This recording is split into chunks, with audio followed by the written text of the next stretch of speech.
right, folks, thanks for joining us again. So much focus on tariffs and what's coming, what's on the horizon as far as tariffs. And all of you that know that watch these TRG Talks Trade, we focus on U.S. customs bonds, we focus on cargo insurance. That's our niche in the world.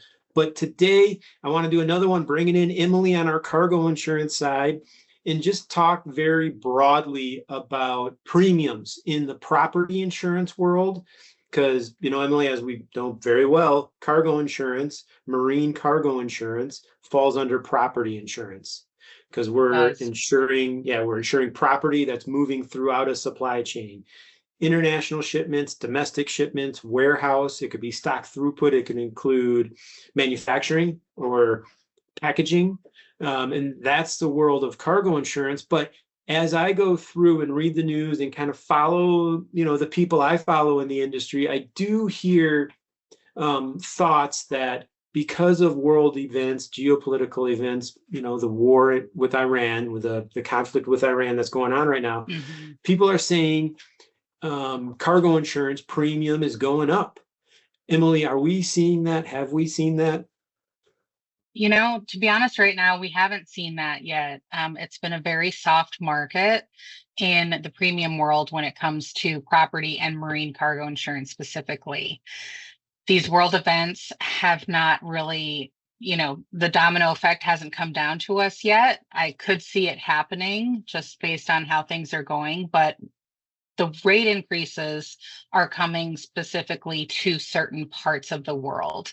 So if you are shipping in certain parts of the world, you can see some rate increases. But overall, the premiums are staying very low, flat across the board, or even going down in some cases when you're shipping from the more common countries that we're seeing. So, okay, Emily, so maybe specific lanes, it's challenging. Yep. And insurance companies are digging a bit deeper and maybe more sensitive to limits, deductibles, and premium. You might see Correct. Premium going up, but 9 out of 10 conversations we're having, just kind of the typical everyday shipper. Yep. It's going down. Yep, it's going down. The rates are still going down. Yep. Okay. If they're not staying the same, we're seeing reductions across the board. Yeah, it's definitely still a soft market, and most people are saying it's still a soft market for the time being. Yeah. For the foreseeable future, because of course, we've seen both sides of it. We've seen the hard market, and thinking back, the big events that can trigger a hard market, like a year with multiple large events like hurricanes, floods, a lot of wildfires. And we saw that maybe in the early 2010s, mid 2010s.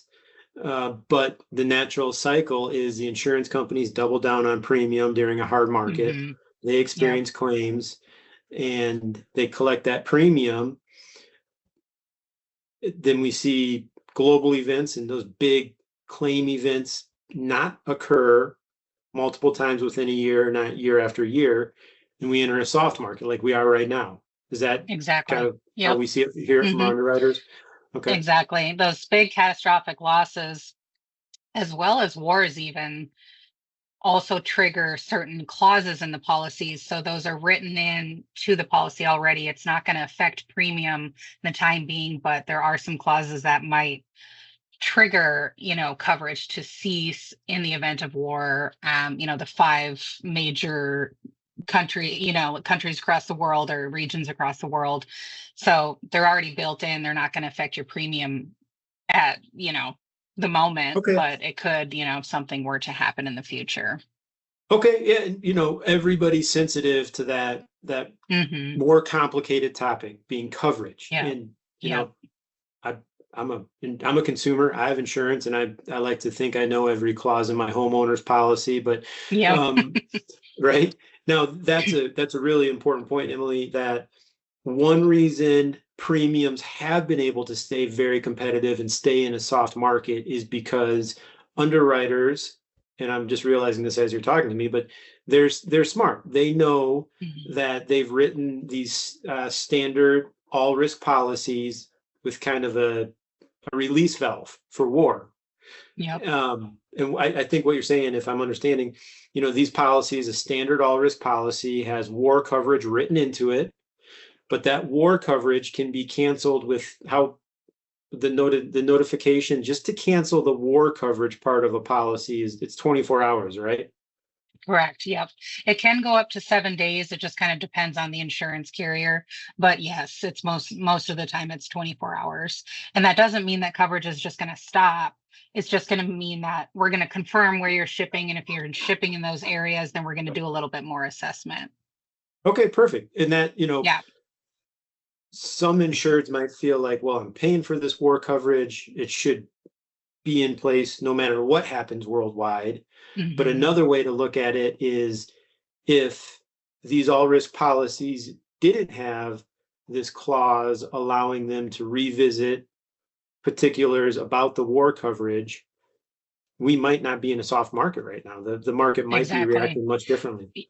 Yep, exactly. And then premiums would go up everywhere, even for just the all Yeah, risk. okay. Yep. That's maybe that's one thing we really got to recognize and think about. I didn't realize that until you mentioned it. And then so you mentioned the war clause that allows an all risk policy to revisit those war coverages with 24 hours to 7 days notice.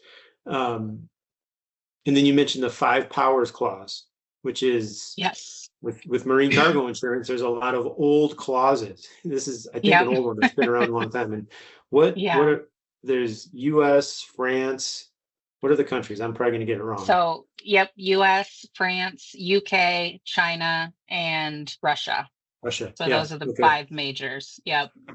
Yep. And if any of So those that 5, what does that mean? Get into a conflict between each other? correct. Yep.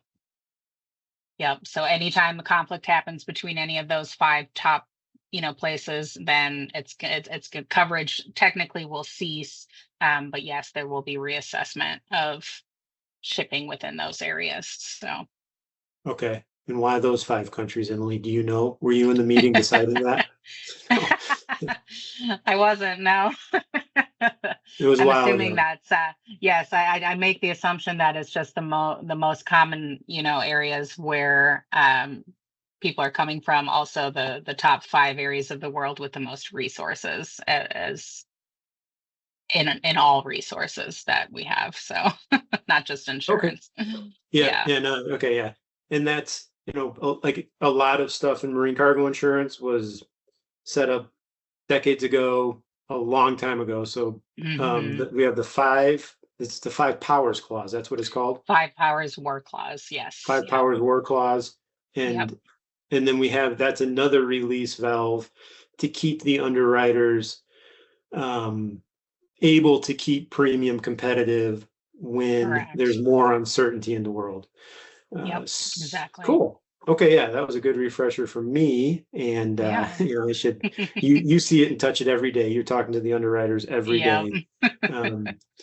But you just kind of marrying that thought that because there's geopolitical instability and we got the war in Ukraine, we got the conflict with Iran. Those events alone aren't enough to rattle the underwriters' cages to start No. bumping up premium. They're maybe Yep. not big enough events on their own, but also the underwriters have the peace of mind that they can go in and manipulate the policies.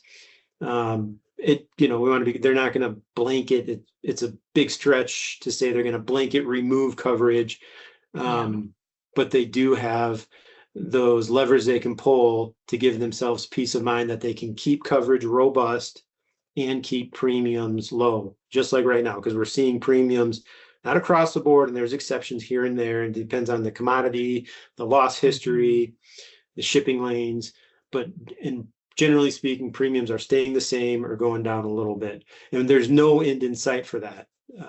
Maybe something Not as like of right now. Yep. yeah, No. if we see a couple big hurricanes or a couple big events happen back to back, these wildfires continue to go off. But early August 2026, it's a soft market. And I just wanted to have this video, get it in front of whoever wants to see it, and just kind of wrap your mind around why we can have a soft, it's a cargo insurance falls under property insurance. Mhm. The property insurance is a soft market, and why we can have that with all of this uncertainty in the world. So yeah, just anybody interested, if you feel differently, if you want to have a discussion, reach out to us on LinkedIn or give us a call. If you want a cargo insurance quote, of course, give us a call. That's why we get these out there. But thanks everybody for listening. Emily, thanks for your time, and Yep. we'll do another one of these soon. Sounds good. Thanks.